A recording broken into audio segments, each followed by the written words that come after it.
नमस्कार दोस्तों। हमेशा की तरह आज फिर से आपके लिए एक इमोशनल स्टोरी लेकर आया हूँ। मैं उम्मीद करता हूँ कि ये कहानी आपको ज़रूर पसंद आएगी और आप इसे अपने दोस्तों के साथ ज़रूर शेयर करेंगे। सिमर अपनी शादी के बाद अपने पति के साथ ससुराल पहुंची। उसके परिवार में सिर्फ वह खुद, उसका पति और उसकी सास ही थी।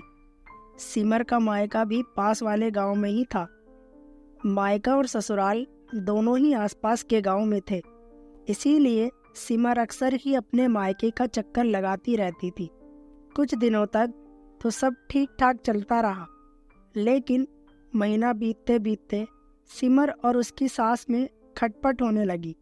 सिमर की सास को सिमर का हर दूसरे दिन मायके जाना पसंद नहीं था। वह कहती, सिमर सुनो, शादी के बाद ससुराल ही तेरा असली घर है। तू हर दूसरे दिन मायके जाएगी तो तेरे पति का और मेरा ख्याल कौन रखेगा। समय बीतने के साथ साथ सास बहू के संबंध सुधरने की बजाय और भी बिगड़ने लगे थे। सिमर अपने मायके जाने की आदत से बाज नहीं आ रही थी और सासू माँ उसे हर बात पर रोकने से नहीं मानती थी। एक दिन तो नौबत मारपीट तक आ गई। पति घर पर नहीं था, सास बहू में खूब हाथापाई हो गई। जब पड़ोसियों ने आकर बीच बचाव किया, तब कहीं जाकर मामला शांत हुआ। गुस्से में आकर सिमर अपने मायके चली गई। उसने सोच लिया था कि अब जो भी हो जाए वह अपनी सास से बदला लेकर ही रहेगी। यही सोचकर वह अपने मायके गांव में एक वैद्य के पास पहुंची। सिमर ने वैद्य से कहा, वैद्य जी, मैं अपनी सास से बहुत परेशान हूँ। मैं जो भी काम करती हूँ उसे वह अच्छा ही नहीं लगता। मेरे हर काम में कमी निकालना और मुझे ताने मारना, बस यही उसे आता है। सिमर ने बोलना जारी रखा, वैद्य जी, आप किसी भी तरह मुझे उस चुड़ैल जैसी सास से छुटकारा दिलवा दो बस। सिमर बहुत गुस्से में थी। वैद्य जी बोले, बेटी, क्योंकि तुम्हारे पिता मेरे बहुत ही करीबी और बहुत ही खास दोस्त थे, इसीलिए मैं तुम्हारी मदद जरूर करूँगा। पर तुम्हें एक बात का खास ध्यान रखना होगा। मैं जैसा कहूँगा ठीक वैसा ही करना, वरना तुम मुसीबत में फंस जाओगी। सिमर बोली, आप फिक्र ना करें, जैसा आप बताएंगे बिल्कुल वैसा ही करूँगी, बिना किसी गलती के। आप तो बस मुझे उपाय बताइए।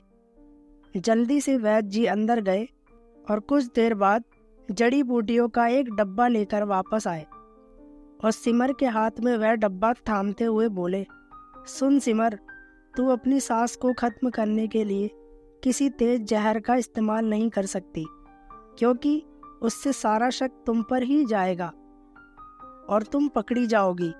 यह डब्बा लो, इसके अंदर कुछ ऐसी जड़ी बूटियां हैं जो धीरे धीरे इंसान के अंदर जहर पैदा करती है और 7-8 महीने में उसकी मौत हो जाती है। वैद्य जी ने आगे बोला, अगर तुम हर रोज अपनी सास के लिए कुछ ना कुछ पकवान बनाकर और चुपके से यह जड़ी बूटी उसमें मिला दो तो तुम्हें मुसीबत से छुटकारा मिल जाएगा।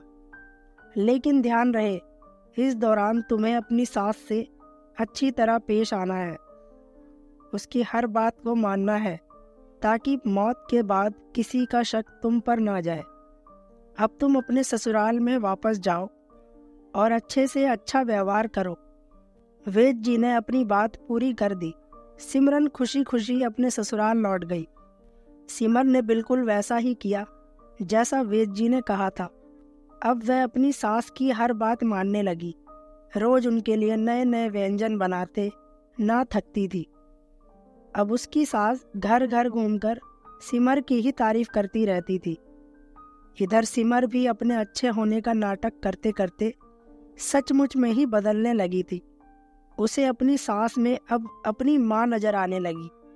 घर का माहौल इतना शांत और इतना खुशनुमा हो चुका था कि पूरा परिवार सुख के साथ रहने लगा। अब सिमर को अपने सास की मौत का डर सताने लगा। एक दिन वह बहाना बनाकर अपने मायके गई और सीधे वैद्य जी के पास पहुंची। सिमर ने कहा, वैद्य जी, मेरी मदद कीजिए। अब मैं अपनी सास को मारना नहीं चाहती। वह तो एकदम बदल गई है और मुझे बहुत ही प्यार करने लगी है।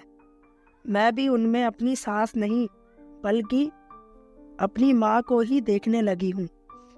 यह बोलते बोलते सिमरन रोने लगी और सिमरन ने आगे कहा, कुछ भी करके उसे जहर की कोई काट मुझे दीजिए, जिससे कि वह जहर का असर खत्म हो जाए और मेरी सास की मौत ना हो। वैद्य जी बोले, बेटी चिंता की कोई बात नहीं है। दरअसल मैं तुम्हें कभी जहर दिया ही नहीं था। उस डिब्बे में तो बस साधारण सी जड़ी बूटियां ही थी जिसका कोई नुकसान नहीं होता। जहर तो बस तुम्हारे नजरिए में था। लेकिन मैं खुश हूँ कि तुमने अपनी सास की सेवा की और उन्हें जो प्यार दिया उससे वह जहर खत्म हो गया। सिमर खुशी से झूमने लगी और वापस अपने परिवार के साथ बहुत ही खुशहाली से रहने लगी। दोस्तों, उम्मीद करता हूँ आपको ये कहानी अच्छी लगी होगी। अगर कहानी अच्छी लगी है तो वीडियो को लाइक करें, कमेंट करें और हाँ, सब्सक्राइब भी कर लें और नोटिफिकेशन बेल दबा लें, जिससे आपको हमारी आने वाली वीडियो की अपडेट सबसे पहले मिलेगी।